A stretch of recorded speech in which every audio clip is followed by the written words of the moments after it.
Hello again, everyone. I'm Toby Burrell. This is Erin Jenkins. You're watching the Maroon Strong Pregame show, and we're glad to be back with you. It's been, 4 weeks we've not been able to be on the air, and we've missed that and missed bringing you all the news that is Swain High.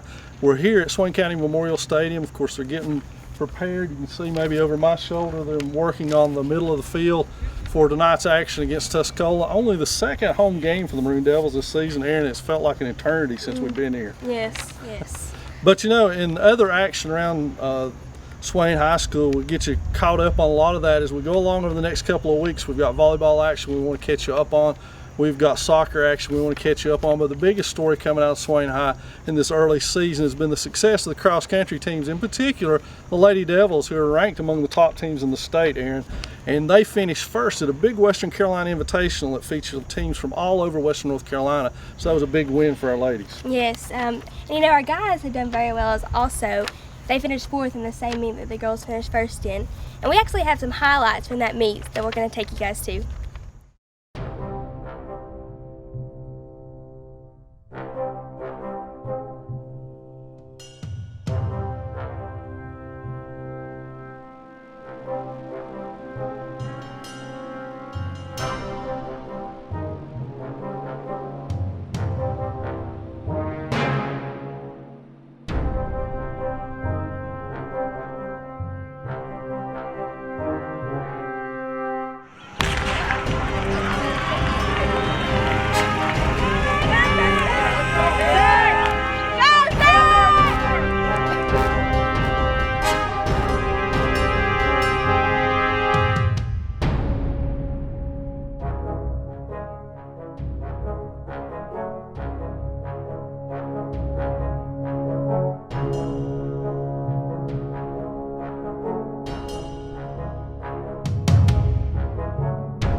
A great segment about the cross country team, but Erin, we're just moments away from another kickoff here at Swain County Memorial Stadium, and the Maroon Devils hosting Tuscola here for one of the first times in recent memory.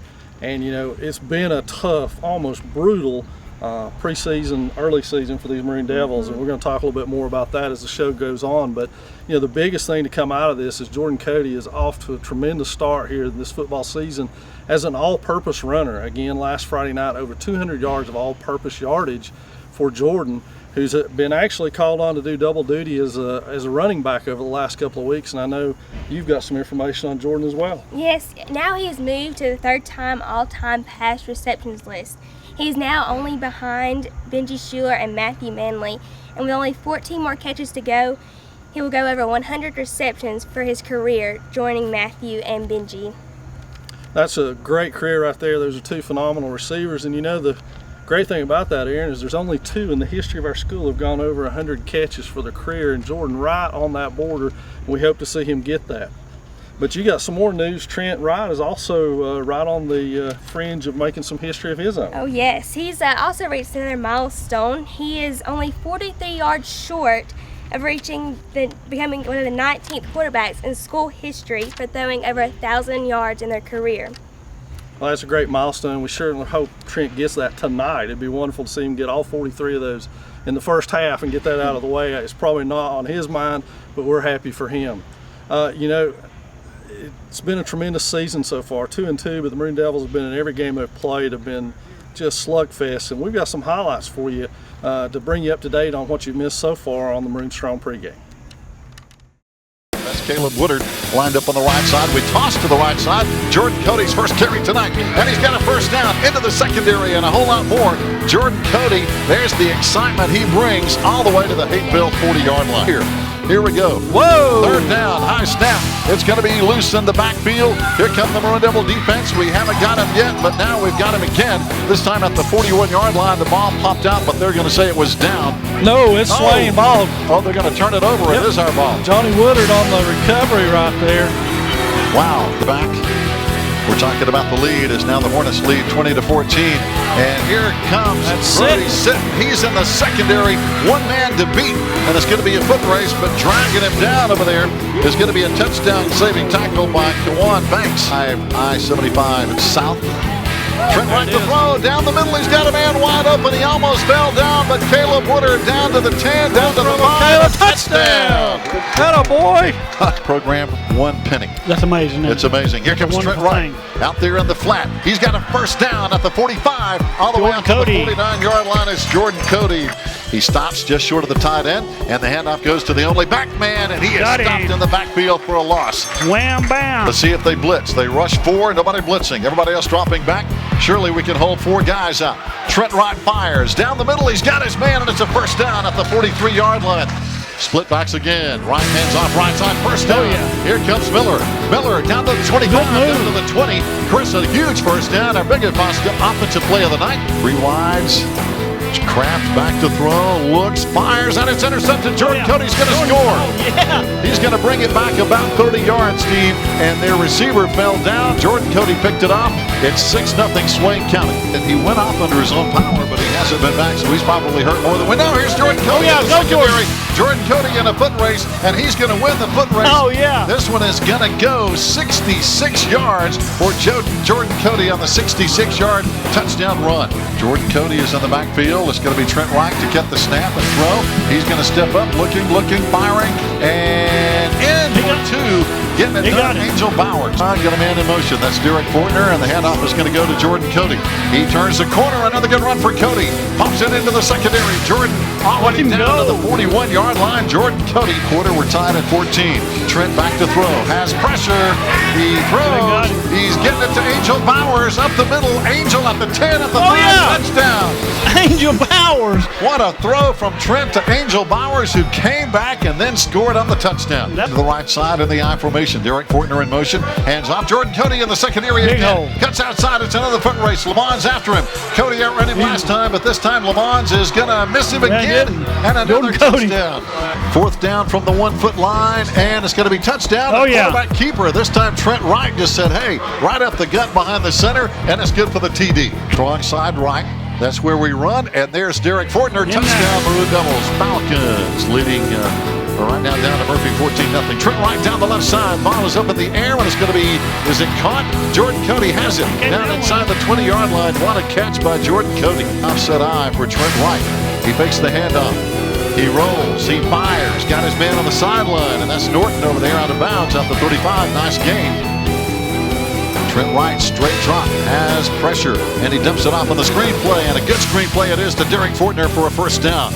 Inside Panther territory, and we're down in the end zone in the first half. There's an interception. Oh, yeah, interception. Angel Bowers is going to bring it back, and he's going to be tackled at the 3-yard line, and he fumbled, but they're going to say the ball was down, and the play is down, so Angel Bowers brings it all the way back inside the 5. Trent Wright is going to take it, and he's in. Trent Wright, touchdown, 4 yards away. And you know where they're going to go with this one, and here they go. But in the backfield, in trouble, is going to be Kelton Lowry, who got stopped for a loss. Cutshaw went on the stop. Friday with Tuscola coming to town. Trent Wright wants to throw. Left side, got a man wide open in the slot, and he's down to the 25-yard line. Big tight end Caleb Woodard. Caleb Woodard, he was wide open. 15. Here comes the blitz. Right to throw, over the middle. Got his man, and that's going to be number 2, Angel Bowers. He's near a first down, out near the 20-yard line. Good running, pass and catch by Angel Bowers.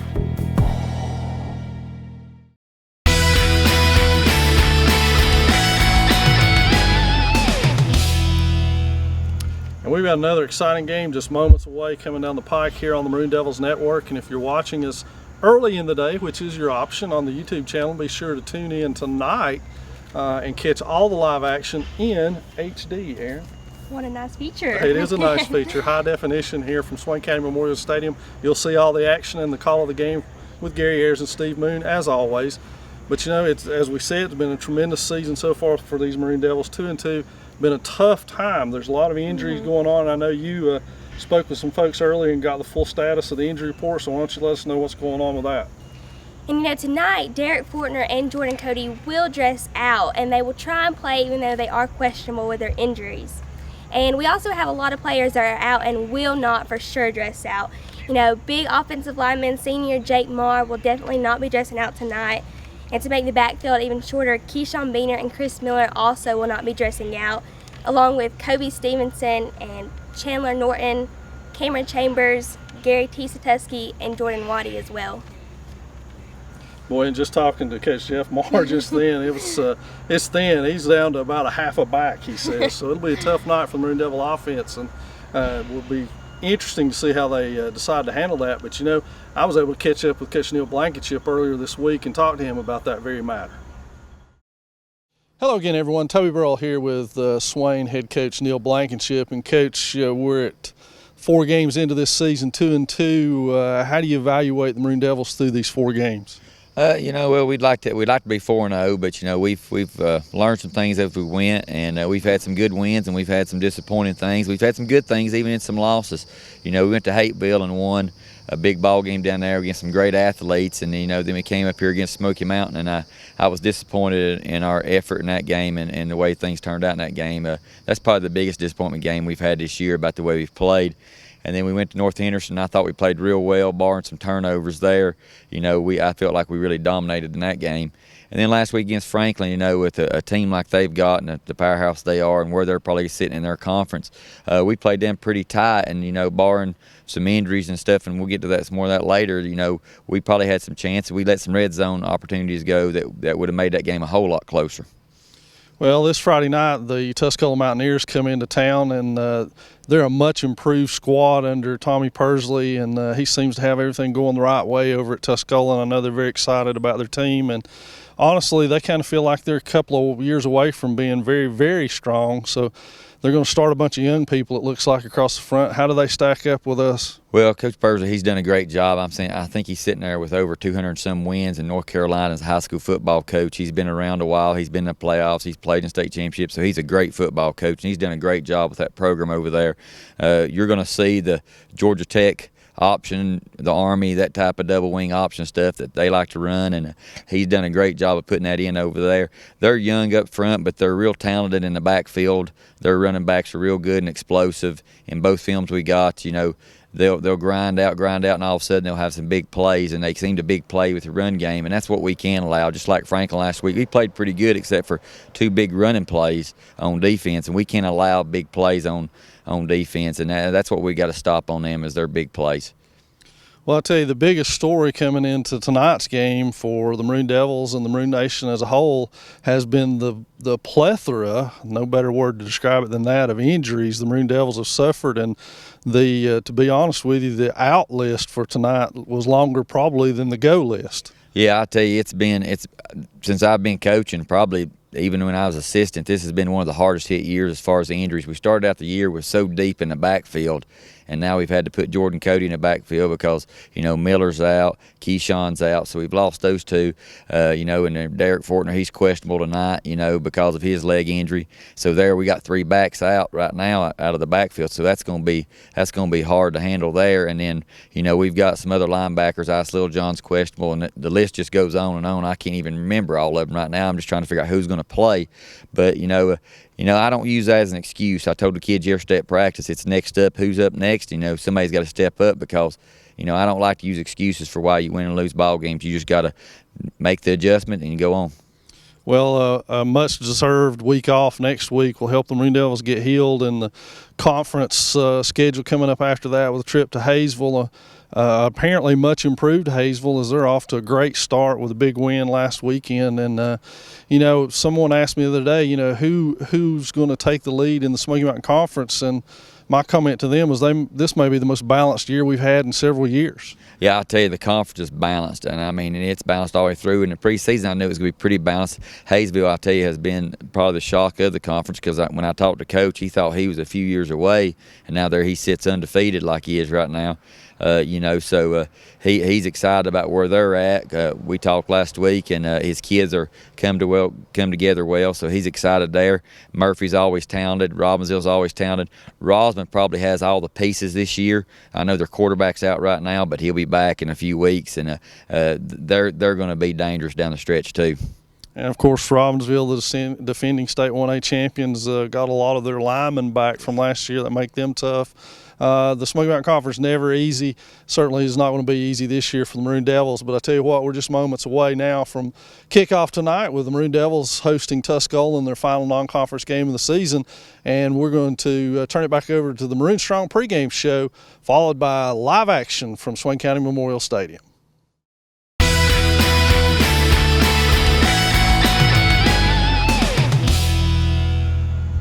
And folks, we're just moments away from kickoff again. Another exciting night for Swain County Memorial Stadium. I know you got a job to do. Oh, yes. You got to go get ready to cheer. And I've got a job to do. And we're going to throw it now to Gary and Steve for the call from Swain County Memorial Stadium. Swain and Tuscola coming your way next.